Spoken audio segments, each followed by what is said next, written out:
Bueno, continuamos en esta cápsula y vamos a hablar sobre la legislación y transformación cultural.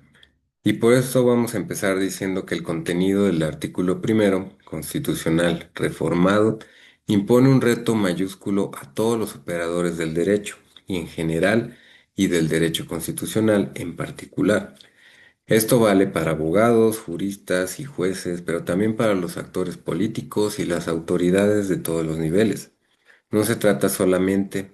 del desafío que supone conocer las nuevas normas, interpretarlas, utilizarlas y de esta manera dotarlas de contenido. Implica un desafío mayor que consiste en aprender a desaprender algunas de las teorías,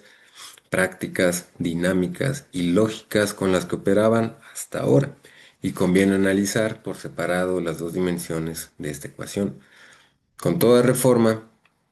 la que tiene por materia los derechos humanos, incorporó nuevos contenidos normativos al ordenamiento jurídico mexicano, que deben ser conocidos por los operadores del derecho. Desde esta perspectiva, debe conocerse lo que cambió y lo que se agrega también a este marco constitucional. Y en el caso concreto de este artículo se trató de una transformación mayúscula porque, aunque los tratados internacionales vigentes ya formaban parte del ordenamiento jurídico mexicano, ahora tienen un nuevo rango normativo y constituyen parámetros de validez para el resto de las disposiciones del ordenamiento. Así que estar al tanto de su contenido es un imperativo ineludible. En la misma dirección, se impone el reto de conocer las decisiones de las instancias involucradas y en particular de las cortes internacionales. Las sentencias de esas cortes, no solo de la corte, y contienen interpretaciones, argumentos y decisiones que tienen validez jurídica. Por lo mismo, son insumos que todos los operadores deben conocer y pueden aplicar. Así, con la reforma tuvo lugar un incremento considerable de los elementos normativos que los diferentes usuarios del derecho se deben conocer. Y en esta dimensión, el reto consiste en conocer y aprender las nuevas normas. Pero el desafío no proviene solamente de la necesidad de incorporar nuevos elementos al bagaje cultural de los usuarios del derecho, sino que se materializa en la necesidad de pensar y operar bajo técnicas y prácticas distintas a las que se utilizaban.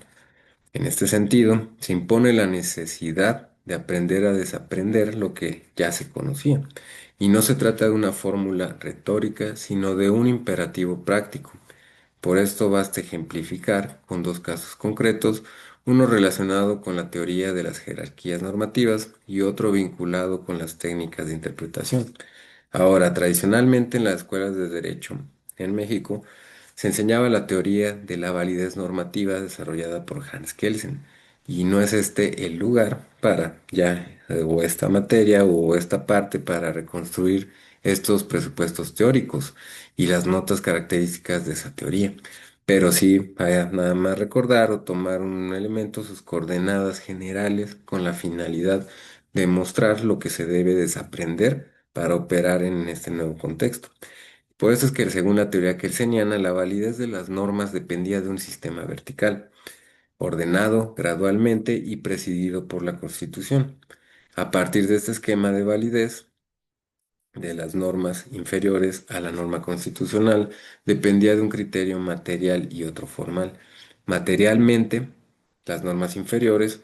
eran válidas si su contenido se ajustaba al de la norma suprema, y formalmente si habían sido creadas por una autoridad facultada para emitirlas. Y no parece exagerado sostener que este esquema de validez normativa se ha enseñado durante décadas en todas las generaciones de abogados en México.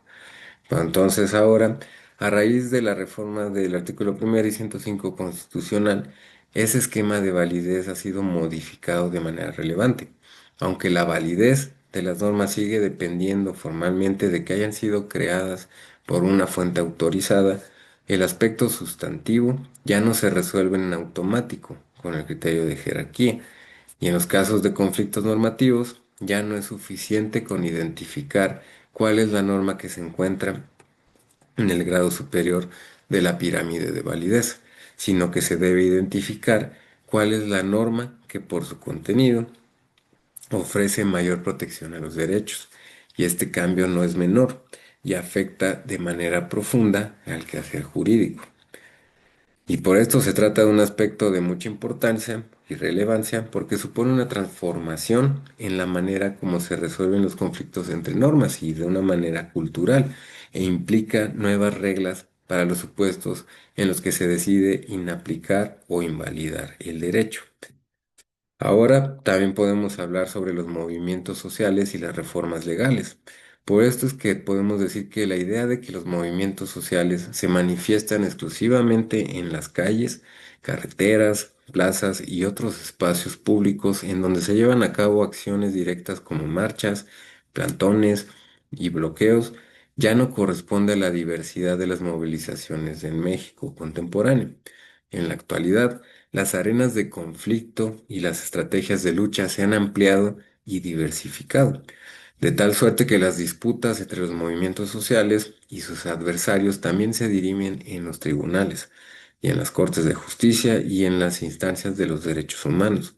tanto nacionales como internacionales.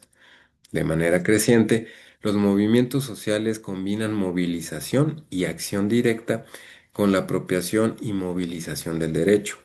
Al mismo tiempo, las organizaciones de los movimientos sociales comienzan a exhibir un carácter más propositivo que se expresa, entre otras estrategias, en la creación colectiva de proyectos alternativos de leyes, tanto para suplantar las existentes como para generar una nueva jurisprudencia.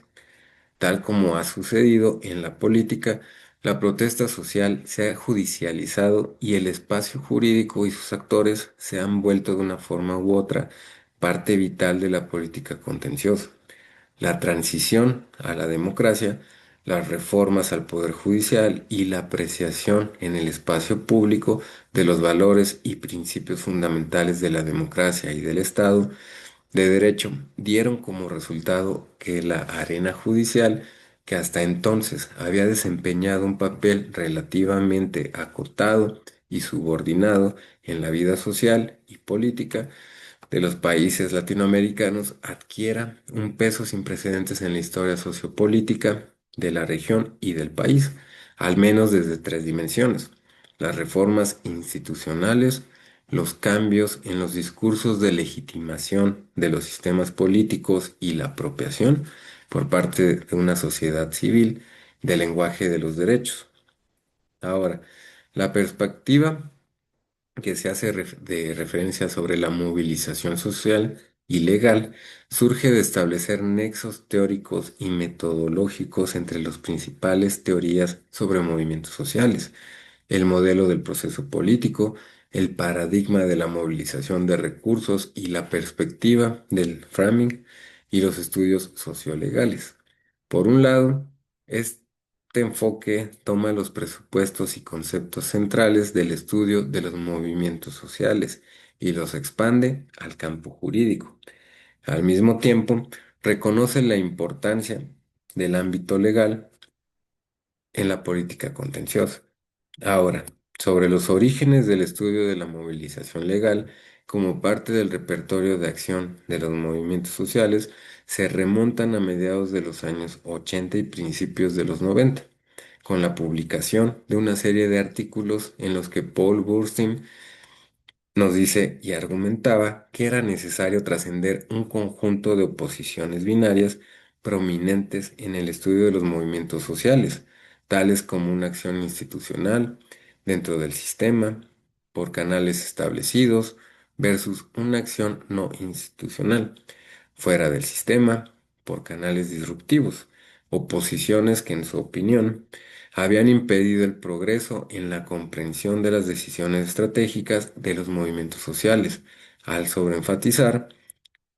también las acciones contenciosas en detrimento de las acciones institucionales, en particular las de carácter legal.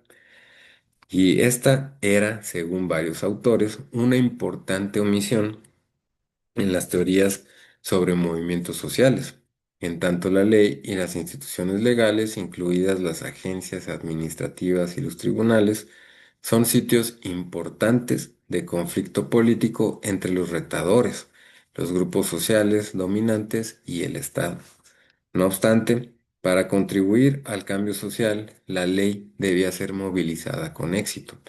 y dicha movilización no es garantía de que las leyes sean efectivas, pero sin ella es probable que su impacto sea limitado,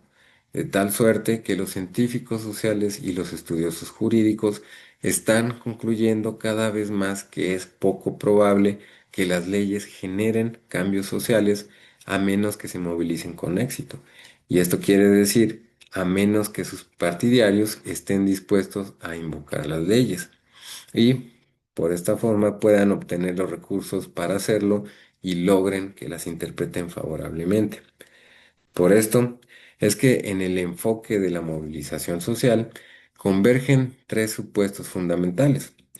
la importancia de la movilización, invocación o activación ciudadana de la ley para la democracia y el cambio social, sobre la que los politólogos norteamericanos llamaron la atención desde mediados de los años 70, y también una perspectiva descentrada, procesual e interactiva del derecho que se aleja de las visiones normativas, realistas y deterministas y acentúa las potencialidades de su uso para el cambio social. También una visión de los movimientos sociales y de sus estrategias que enfatiza la combinación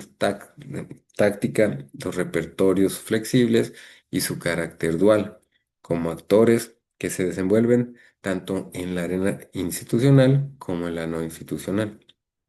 Ahora, hasta aquí concluimos esta cápsula, pero vamos a continuar en la siguiente cápsula hablando sobre el derecho, poder y conflicto.